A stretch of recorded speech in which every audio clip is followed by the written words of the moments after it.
இன்னும் 2 பசங்க அரக்கோணத்தை சார்ந்த பசங்க. எல்லாருமே ஜொனைல் 17 வயதை சார்ந்தவங்க. கூலி தொழிலாளி பிள்ளைகள்ன்றாங்க. கூர்ந்து நோக்குனா, இதுல சமூகத்த பத்தி நம்ம பேசுறதுக்கு வேலை இல்ல. பட் இருந்தாலும் காவல்துறை அதை சேர்த்து தான் பதிவு செய்தது. அதனால சொல்றோம்.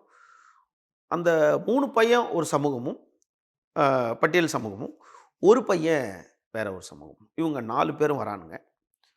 வந்து திருவாலங்காட்டுல ஏறுறானுங்க. ஏறுன உடனே அந்த இடத்துல உட்கார்ந்து மது பாட்டில வாங்கிட்டு வரானுங்க.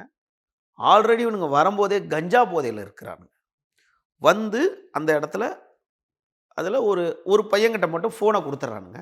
இதில வந்து அந்த பையன் மதுவ ஊத்துறானுங்க. 7 அப் வாங்கிட்டு வரானுங்க. அத ஓப்பன் பண்ணி ஊத்துறானுங்க. ஒவ்வொருத்தரா குடிக்கிறானுங்க. ட்ரெயின்லயே. ட்ரெயின்லயே. அதில வந்து இதில ஒரு ஹீரோயிசம் காட்டுற ஒருத்தர் இருக்காரு. அவரு நீங்க சொன்ன மாரி புல்லிங்கோ ஃபிட்ன்னு இல்லாம, புல்லிங்கோ மாரி இந்த இடத்துல மட்டும் கோல்டு கலர் பெயிண்ட் அடிச்சுட்டு, நீங்க ஒரு படத்துல ஜெய்ஹிந்த் படத்துல கூட பைக் ஓட்டிட்டு வருவார் தெரியுமா? செந்தில் வந்து, "ஏய் என்னதுடா அது முள்ளம்பன்றி தலையான்ற" மாரி, அந்த மாரி இந்த இடத்துல மட்டும் கோல்டு அடிச்சுட்டு மீதி இருக்காப்ல. அவர் அந்த மது பாட்டில வச்சுட்டு ஒரு ஒரு விதமான போஸ்லாம் குடுக்குறாரு. அத ஒரு பையன் ஃபோட்டோ எடுக்குறான்.